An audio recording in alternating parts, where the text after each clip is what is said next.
Parfois, ce qui nous touche le plus ne sait même pas qu'il existe pour nous.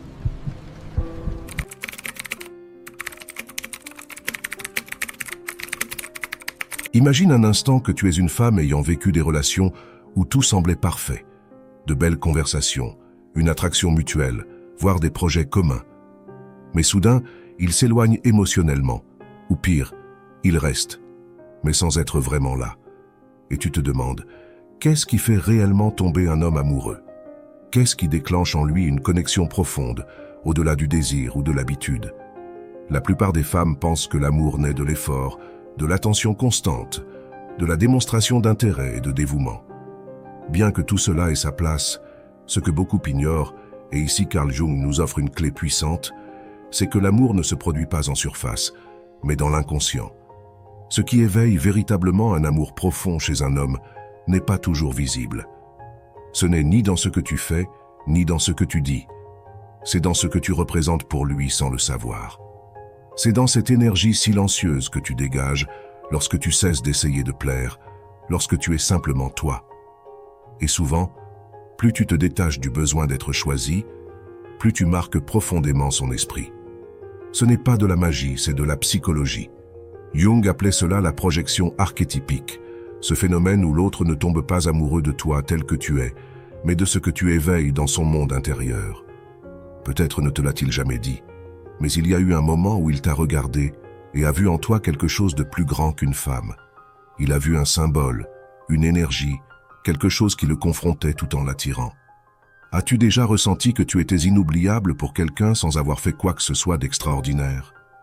T'est-il arrivé qu'une personne revienne vers toi après longtemps, sans raison apparente? Peut-être n'était-ce pas toi qui l'avais captivé, mais ce que tu avais éveillé en lui. Si cela t'est arrivé, partage-le dans les commentaires, car ce genre d'expérience révèle souvent bien plus qu'on ne l'imagine. Le grand paradoxe, c'est que les hommes ne tombent pas amoureux de ce qu'ils comprennent, mais de ce qu'ils ne parviennent pas tout à fait à saisir. Ils s'éprennent de ce qu'ils ne peuvent contrôler, de ce qui défie leur structure mentale. Et lorsqu'une femme vit dans sa vérité, lorsqu'elle ne se trahit pas par peur de le perdre, quelque chose change. Sa présence devient magnétique, même si elle n'essaie pas d'attirer. Mais beaucoup de femmes, au lieu de faire confiance à cette authenticité, se perdent en essayant de correspondre à ce qu'elles pensent qu'il attend. Et c'est là que le lien commence à s'éteindre, non par manque d'amour, mais parce que l'étincelle née du mystère s'est éteinte. Jung disait que ce que nous réprimons devient notre destin. Lorsqu'une femme refoule son essence, son énergie cesse de résonner dans l'âme de l'autre. Ce qui est fascinant, c'est que souvent, l'homme ne comprend même pas pourquoi il pense autant à elle, pourquoi il rêve d'elle, pourquoi même après l'avoir laissée partir, son image revient comme un murmure incessant. C'est parce que, lorsqu'une femme incarne sans le savoir un archétype qu'il n'a pas encore intégré, elle devient un miroir, et personne n'oublie un miroir qui lui a permis de se voir intérieurement pour la première fois. Carl Jung l'expliquait avec une clarté presque poétique. Nous n'aimons pas les gens pour ce qu'ils sont, mais pour ce qu'ils représentent pour nous. Lorsqu'une femme parvient, sans le vouloir, à incarner un symbole puissant pour l'inconscient masculin, elle suscite en lui une attraction qui va bien au-delà du physique. C'est une attraction qui touche des fibres anciennes, qui réveille des souvenirs émotionnels enfouis. Ce n'est pas un hasard, c'est un destin psychique. Un homme peut rencontrer de nombreuses femmes au cours de sa vie. Certaines le feront rire, d'autres l'accompagneront dans des moments difficiles, certaines partageront même des années à ses côtés. Mais il y en a une seule, qui reste en silence, résonnant en lui. Et ce n'est pas toujours la plus belle ni la plus parfaite.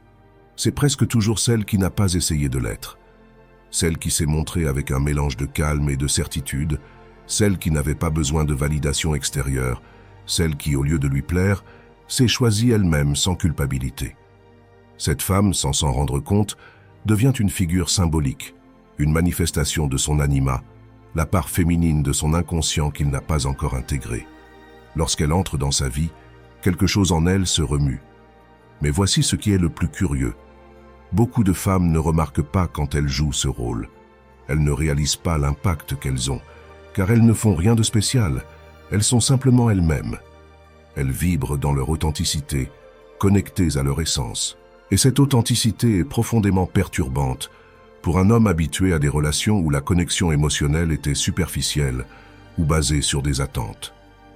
À cet instant, il ne tombe pas amoureux de ses paroles ni de son corps, mais de ce qu'elle reflète en lui, de cette part de lui-même qu'il n'a pas encore explorée, mais qu'il commence soudain à ressentir. Bien sûr, cela peut l'effrayer, car l'amour profond n'est pas confortable, il est transformateur, il force à regarder en soi. C'est pourquoi certains hommes, au moment où ils commencent à ressentir quelque chose de vrai, s'éloignent. Non parce qu'ils s'en moquent, mais parce que quelque chose en eux leur dit que cette femme est différente. S'ils restent, ils devront changer, se rendre, ouvrir une part de leur âme endormie, et souvent, ils ne sont pas prêts, car l'image qu'elle active est trop intense, trop vivante. Ils ne peuvent ni la contrôler ni l'étiqueter, alors ils fuient, non pas d'elle, mais de ce qu'ils ressentent en eux-mêmes. C'est pourquoi il est si important que toi, femme, ne prennes pas cela comme un rejet.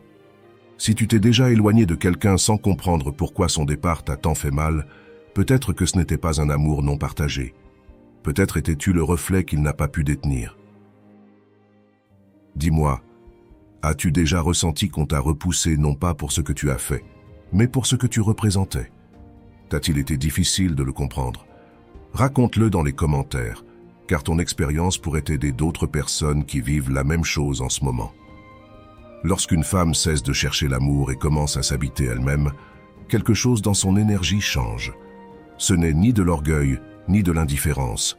C'est une force silencieuse, sereine, qui communique sans mots « je m'appartiens ». Et pour l'inconscient masculin, c'est une invitation à la fois puissante et déconcertante. Jung soutenait que ce que nous n'intégrons pas en nous, nous le cherchons à l'extérieur. Ainsi, lorsqu'un homme rencontre une femme qui incarne des qualités qu'il n'a pas développées, liberté émotionnelle, intuition, profondeur, quelque chose en lui s'éveille, et pas nécessairement de manière agréable. Parfois, la première chose qu'il ressent n'est pas de l'attraction, mais de l'inconfort. Pourquoi?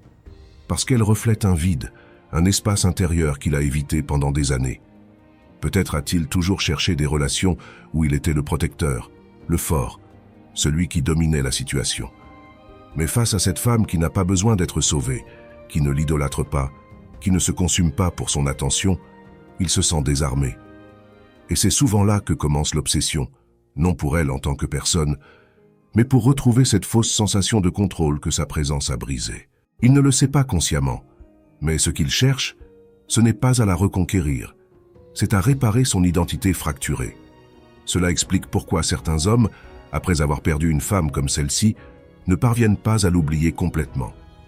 Des mois, voire des années, peuvent s'écouler, et son souvenir persiste comme une cicatrice. Ce n'est pas qu'ils ne l'ont pas surmontée, c'est qu'elle représente un avant et un après dans leur vie émotionnelle. Le problème, c'est que beaucoup ne savent pas quoi faire de ce vide. Ils n'ont pas appris à regarder en eux, à prendre la responsabilité de leurs blessures. Alors, ils cherchent ailleurs, d'autres femmes, plus de travail, des distractions. Mais rien ne comble ce qu'elle a laissé, car ce qui est parti n'était pas une personne, mais une possibilité de transformation. Et voici le point que la plupart ne voient pas. Cette femme n'est pas inoubliable parce qu'elle était parfaite, mais parce qu'elle était authentique, parce qu'elle est partie lorsqu'elle a su que rester signifiait se trahir, parce qu'elle n'a ni crié ni supplié, mais simplement fermé la porte avec dignité. Ce geste, si rare et si courageux, laisse une empreinte dans l'âme masculine, comme une leçon qu'on n'oublie pas. As-tu déjà senti que ta dignité a été perçue comme de la froideur, que ton silence a été interprété comme du désintérêt, alors qu'en réalité c'était ta façon de t'honorer? Si c'est le cas, partage-le dans les commentaires.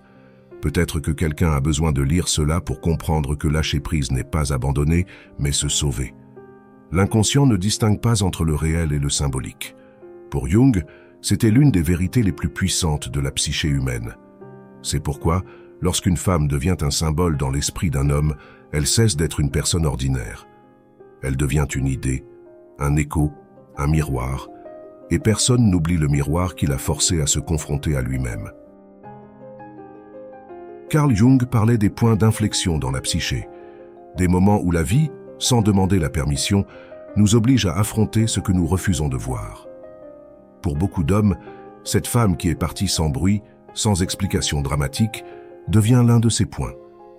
Non pas parce qu'elle voulait lui faire du mal, mais parce que par son absence, elle lui a montré une vérité que personne d'autre n'avait osé refléter. Soudain, il commence à se poser des questions qu'il n'avait jamais envisagées. Pourquoi avais-je besoin d'elle? Pourquoi son départ m'a-t-elle fait si mal alors que je la connaissais à peine? Quelle partie de moi cherchais-je en elle? Et là, dans cet océan de questions, l'image qu'il avait de lui-même commence à s'effriter. Il n'est plus l'homme qui contrôle tout, celui qui ne tombe jamais amoureux, celui qui mène toujours la danse émotionnelle. Il est désormais un être humain vulnérable, touché par une connexion plus profonde que toutes les précédentes, une connexion qui ne l'a pas laissé indemne. Et cela, bien que cela le déroute, le pousse à avancer. Ce que cette femme représentait, son silence, son autonomie, son détachement amoureux mais authentique, était quelque chose qu'il n'avait pas encore découvert en lui. Elle n'est pas venue pour lui offrir de la stabilité, mais pour lui montrer à quel point son monde intérieur était instable. Si tu es en train de reprendre ton énergie en main et de poser des limites, tu trouveras un réel intérêt à lire mon livre « Au-delà de l'ombre », un guide jungien pour affronter vos batailles intérieures. Il expose les idées les plus importantes de Jung et te fournit les outils pour protéger ton énergie, définir tes limites et renouer avec ton vrai moi. Le lien est dans le commentaire épinglé. Cette révélation, aussi dure soit-elle, est le début de l'éveil. Beaucoup d'hommes, à ce stade, résistent. Ils veulent revenir à leur état d'avant, oublier, étouffer, enfouir. Mais l'âme ne fonctionne pas ainsi. Une fois touchée, il n'y a pas de retour en arrière. Et ainsi, certains décident de faire quelque chose de différent. S'arrêter, respirer, regarder en eux. Ils commencent à lire, à se souvenir, à se questionner sur leur enfance, sur leurs relations passées, sur les schémas qu'ils ont reproduits sans s'en rendre compte. Ils interrogent leurs besoins de validation, leur peur de l'abandon, leur difficulté à aimer sans contrôler. Et peu à peu, ils comprennent. Ce n'était pas elle le problème, mais l'image déformée qu'ils avaient projetée sur elle. Ce moment est crucial, car c'est là que naît la possibilité d'intégrer, de cesser de chercher à l'extérieur ce qui ne peut se construire à l'intérieur. Avec le temps, la blessure commence à guérir, non par le déni, mais par l'acceptation, par l'humilité de reconnaître qu'aimer, c'est bien plus que posséder. Et toi qui regardes ceci, peut-être as-tu aussi été là. Peut-être as-tu senti que ta présence était mal comprise, que ton départ a été perçu comme de la froideur, alors qu'en réalité, c'était ton âme qui choisissait la paix. Si tu te reconnais dans cela, partage-le dans les commentaires. Ta vérité pourrait être le reflet dont quelqu'un a besoin aujourd'hui. Avec le temps, quelque chose évolue, non pas de manière bruyante, ni par un grand événement extérieur, mais en silence. C'est comme si une nouvelle façon de voir le monde naissait en lui. Il ne cherche plus cette femme dans d'autres personnes. Il ne la pourchasse plus dans ses souvenirs. Il commence à comprendre ce qui s'est réellement passé. Carl Jung disait que le processus d'individuation commence lorsque nous cessons de nous identifier à nos masques, et c'est précisément ce qui s'est produit. Il a cessé de se voir comme le conquérant, celui qui a toujours le contrôle. Il a commencé à remarquer ses failles, et loin de l'effrayer, ces failles deviennent ses parts les plus humaines. La femme qui est partie avec calme, sans exiger, sans faire de scène, apparaît désormais dans son esprit différemment. Elle n'est plus la femme inatteignable, mais celle qui lui a montré, sans le vouloir, la valeur de son propre monde intérieur. Ce n'est plus une question de la récupérer, mais de comprendre ce qu'elle a éveillé. Et ce qu'elle a réveillé n'était pas du désir, mais de la présence, de la conscience, une invitation à revenir à lui-même. Car ce qui l'a captivé, ce n'était pas son silence, mais ce que ce silence reflétait. Une femme qui n'avait pas besoin de validation pour se sentir complète. Une femme qui n'était pas prête à rester au détriment de sa paix. Dans une culture où l'on a appris aux hommes qu'aimer, c'est posséder, et que s'attacher, c'est dominer, cette figure féminine qui aime depuis la liberté représente une révolution intérieure. Elle ne peut être ni manipulée ni retenue, elle ne peut qu'être honorée, et cela au plus profond le transforme. Il commence alors à se traiter différemment, à s'écouter davantage, à cesser de chercher l'amour comme un sauvetage. Il ne s'agit plus de trouver quelqu'un qui le choisisse malgré son vide, mais de devenir quelqu'un qui se choisit lui-même avec honnêteté et de créer depuis cet endroit des liens authentiques. À ce moment-là, l'image de cette femme s'adoucit. Elle ne fait plus mal comme avant. Elle devient un souvenir lumineux, presque sacré, car c'est elle qui, sans le prétendre, a embrasé son âme, non pour rester, mais pour lui montrer le chemin. Et si toi, femme, tu as parfois senti que ta façon d'aimer n'a pas été comprise, si tu as choisi de partir parce que rester aurait signifié te trahir, sache ceci. Ces décisions ne s'oublient pas. Peut-être ne te l'a-t-il jamais dit, peut-être ne l'a-t-il jamais pleinement saisi, mais tu as planté une graine. Et cette graine, même si elle a germé en silence, a changé une vie. As-tu déjà senti que ton énergie a laissé une trace sur quelqu'un sans que tu l'aies voulu? Que ton départ a été plus significatif qu'une présence forcée? Si oui, partage ton expérience dans les commentaires. Ton histoire pourrait être une étincelle sur le chemin de quelqu'un d'autre. Il arrive un moment où l'obsession cède et laisse place à quelque chose de plus profond, la compréhension. Ce n'est plus seulement le besoin de l'avoir près de soi, mais la reconnaissance qu'elle ait été, sans le savoir, un point de rupture. Une marque qui sépare un avant et un après. Pas pour ce qu'elle a dit, mais pour sa façon d'exister, pour sa manière de partir. Carl Jung soutenait que ce qui nous touche profondément reste en nous comme un symbole, et un symbole ne s'efface pas. Il n'a pas besoin d'être présent pour continuer à agir. C'est ce qui se passe avec elle. Elle n'est plus là, mais son énergie vit encore, comme une mélodie qui résonne longtemps après s'être tue. Il commence à voir plus clair, à comprendre qu'il a longtemps cherché des relations où il pouvait se sentir validé, important, indispensable. Mais avec elle, c'était différent. Avec elle, il n'y avait ni besoin ni lutte, il y avait un choix, et cela l'a désarmé, car personne ne lui avait appris à aimer depuis la liberté. Personne ne lui avait montré qu'il pouvait être vulnérable sans perdre sa dignité, qu'il pouvait ne pas être nécessaire tout en étant profondément aimé. Elle l'a fait, non par des mots, mais par sa présence, et aussi par son absence. C'est là que commence la véritable transformation. Il ne cherche plus des femmes pour combler un vide. Il n'essaie plus de réparer ce qu'il ressent avec de nouvelles histoires. Il sait désormais que l'amour ne s'exige ni ne se gagne, qu'il se partage depuis la paix, non depuis le manque. Ce qui est magnifique, c'est qu'à ce stade, elle n'a plus rien à faire. Elle n'a pas besoin de revenir, de s'expliquer, de prouver quoi que ce soit. Son rôle est accompli. Elle a été catalyseur, phare, miroir. Son énergie a fait ce qu'elle devait faire, le réveiller. Et toi, qui lis ceci, as-tu déjà senti que tu as été le point de départ d'un réveil émotionnel chez quelqu'un, même si ce lien n'a pas abouti? As-tu pressenti que quelque chose de profond est resté en l'autre, même s'il ne te l'a jamais dit? Si cette histoire fait écho en toi, partage-le dans les commentaires. Parfois, partager ce que nous avons vécu est la manière la plus silencieuse et puissante de guérir. Dans cette nouvelle étape, il ne fuit plus de lui-même. Il comprend maintenant que tout ce qu'il cherchait en elle se calme. Cette profondeur, cette liberté, il peut aussi le construire en lui. Peut-être pas immédiatement, peut-être pas sans effort, mais avec chaque choix conscient, il se rapproche de sa vérité. Et ce qui est curieux, c'est qu'il n'a plus besoin de la retrouver dans une autre personne. Lorsqu'il pense à elle, ce n'est plus avec nostalgie, mais avec gratitude, car c'est elle qui, sans le savoir, lui a montré que l'amour le plus vrai ne cherche pas à rester, mais à laisser une trace. Ainsi, là où il y avait un vide, il y a désormais de la compréhension. La douleur s'est atténuée, l'anxiété des réponses a disparu. Il y a une nouvelle manière de voir la vie, plus sereine, plus honnête, plus éveillée. Car lorsqu'un homme franchit le seuil de lui-même, il ne peut plus aimer de la même façon. Carl Jung disait que ce que nous acceptons en nous nous transforme, et c'est exactement ce qui s'est passé. Cet homme, qui autrefois avait besoin d'être choisi pour se sentir valable, comprend maintenant que sa valeur ne réside pas dans le fait d'être désiré, mais dans son authenticité. Il ne cherche plus depuis le manque, il aime depuis sa complétude. L'image de cette femme, celle qui n'a ni supplié ni ne s'est atténuée pour rester là où elle n'était pas vue, n'est plus une blessure, mais une boussole. Son souvenir, qui autrefois brûlait, illumine désormais. Elle n'a pas été une perte, mais un message, une leçon enveloppée de présence, puis d'absence. Ce qui semblait être une fin était en réalité un commencement.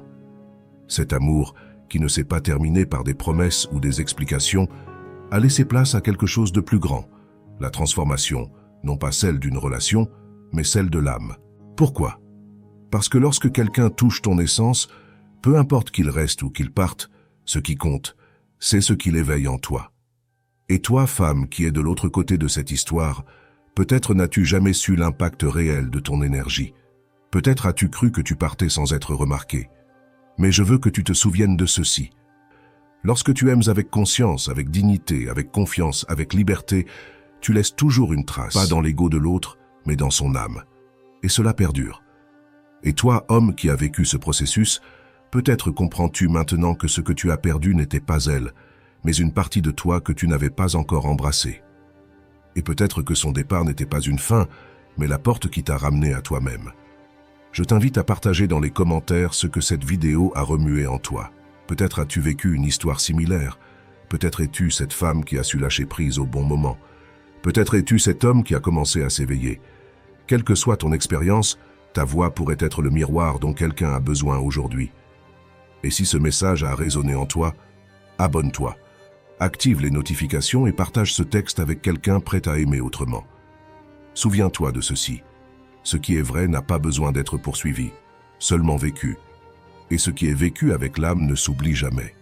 À bientôt et d'ici là, continue de revenir à toi. Gratitude infinie.